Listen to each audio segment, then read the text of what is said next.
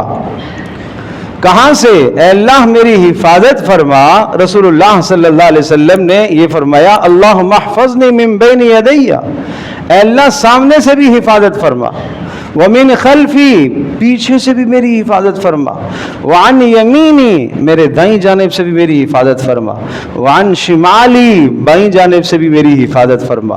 اور اگلا جملہ دیکھیے، اگلا جملہ دیکھیے، وَأَعُوذُ بِعَظْمَتِكَ أَنْ أُغْتَالَ مِنْ تَحْتِي، اے اللہ میں اس بات کی بھی پناہ چاہتا ہوں کہ کہیں زمین پھٹے اور میں اندر چلا جاؤں، اس سے بھی میں پناہ چاہتا ہوں۔ یہ ہے نبوت کی زبان، یہ ہے پیارے رسول صلی اللہ تعالیٰ علیہ وسلم کی زبان۔ مجھے بتائیے اس دعا کے بعد کیا باقی بچ جاتا ہے؟ اے اللہ سامنے سے بھی حفاظت فرمانا، پیچھے سے بھی حفاظت فرمانا، دائیں سے بھی حفاظت فرمانا، بائیں سے بھی حفاظت فرمانا، اے اللہ اس بات سے بھی حفاظت فرمانا کہ نیچے قدموں کی جانب سے کوئی شر میری طرف آئے، اے اللہ اس سے بھی میری حفاظت فرمانا۔ تو پیارے پیغمبر صلی اللہ تعالیٰ علیہ وسلم کی یہ مبارک دعائیں ہیں۔ آئیے اپنے آپ کو مسنون اذکار کا عادی بنائیں، فرائض و واجبات کی پابندی کریں، گناہوں کو چھوڑ دیں۔ پھر میں وہ بات دہراتا ہوں، پھر وہ بات شروع سے دہراتا ہوں۔ رسول اللہ صلی اللہ علیہ وسلم نے ارشاد فرمایا کہ جب بے حیائی اور عریانی عام ہو جائے گی تو ایسی ایسی امراض معاشرے میں آ جائیں گی کہ جن کا تصور تمہارے آباء و اجداد کے یہاں نہیں تھا، پہلے جن کا نام ہی نہیں تھا، نئی نئی امراض اور بیماریاں آ جائیں گی۔ تو چاہیے کہ انسان بے حیائی اور ہر قسم کے گناہ سے آدمی اپنے آپ کو بچائے۔ کیا خیال ہے بھائی؟ انشاءاللہ۔ نمبر 2، جو گناہ ہو گئے ان گناہوں پر اللہ سے معافی مانگ لے۔ یہ معافی کا سلسلہ اللہ نے اتنا پیارا رکھا ہے، جیسے آپ کے کپڑے میلے ہو جاتے ہیں تو آپ اپنے کپڑوں کو پانی سے دھو لیتے ہیں، آپ کا جسم میلا ہوا، آج آپ میں سے سارے ہی یا اکثر ہی نہا کے آئے ہوئے ہیں اور جسم صاف ستھرا کر کے آئے ہیں۔ جسم کے صاف ستھرا ہونے کے لیے اللہ نے پانی بنایا، کپڑوں کو صاف کرنے کے لیے اللہ نے پانی کو پیدا فرمایا۔ یہ گناہوں کی نحوست اور نجاست جو جسم کے ساتھ لگتی ہے، اس سے پاک اور صاف کرنے کے لیے اللہ نے توبہ کو رکھا ہے۔ توبہ کیا کرو، وَتُوبُوا إِلَى اللَّهِ جَمِيعًا أَيُّهَا الْمُؤْمِنُونَ، ہر وقت توبہ کیا کرو، چاہے گناہ ہو یا نہ ہو توبہ کیا کرو۔ کہتے ہیں پیاس ہو یا نہ ہو پانی پیتے رہا کرو۔ اسی طرح سے گناہ ہو یا نہ ہو آدمی کو توبہ کرتے رہنا چاہیے۔ تو گناہوں سے بچنا بھی ضروری، گناہ ہو جائے یا نہ بھی ہو تب بھی توبہ ضروری۔ اور اس کے بعد پھر مسنون اعمال جو بتائے ہیں، ان مسنون اعمال کی پابندی کیجیے۔ اور ایک کتاب ہے، آپ مسنون دعاؤں کے نام سے بہت ساری کتابیں ملتی ہیں، پر نور دعاؤں کے نام سے کتاب، اسی طرح سے مسنون 40 دعاؤں کے نام سے کتاب، اسی طرح سے جناب مناجات مقبول کے نام سے، یہ ایک تو مسنون دعائیں ہیں۔ اس پر ہمارا کتابچہ بھی ہے، مختصر صبح و شام کے مسنون اعمال، بہترین کتابچہ ہے جس میں وہ دعائیں ساری کی ساری درج ہیں۔ آج کی یہ جو دعائیں میں نے بتائی ہیں، یہ بھی میں نے کوشش کی ہے کہ ان کو بھی پرنٹ کر کے آپ کے سامنے لایا جائے تاکہ آپ سہولت سے پڑھ سکیں، اپنے گھروں میں پڑھا سکیں، اپنے بچوں کو سکھا سکیں۔ یہ مقصد کیا ہے؟ تاکہ آپ سیکھ سکیں، آگے سکھا سکیں۔ آپ جتنی دعائیں میں نے پڑھی ہیں ان میں سے اکثر و بیشتر شاید آپ کو یاد نہیں ہوگی، تو آپ یہی کہیں گے کہ جناب مول صاحب نے بتا تو دیے ہیں مگر کون یاد کرے، ملے گی کہاں سے؟ تو ہم نے اس کا بھی انتظام کر دیا ہے تاکہ آپ کو سہولت سے وہ دعائیں یاد ہو جائیں اور پھر ان دعاؤں کو آپ اپنے گھروں میں سکھا سکیں اور اپنے گھر والوں کو آپ پڑھا سکیں، التزام و اہتمام کر سکیں۔ تو پیارے رسول صلی اللہ علیہ وسلم کی یہ دعائیں۔ ایک اور کتاب عرض کرتا ہوں، مناجات مقبول کے نام سے ایک کتاب ہے، حضرت مولانا اشرف علی تھانوی رحمۃ اللہ علیہ کی کتاب ہے، اتنی پیاری کتاب ہے، اتنی پیاری کتاب، یوں سمجھ لیجئے کہ قرآن کریم کے اندر جتنی دعائیں آئی ہیں اور پوری کی پوری احادیث کے ذخیرے میں جتنی بھی دعائیں آئی ہیں ساری دعائیں اس کتاب میں جمع ہیں۔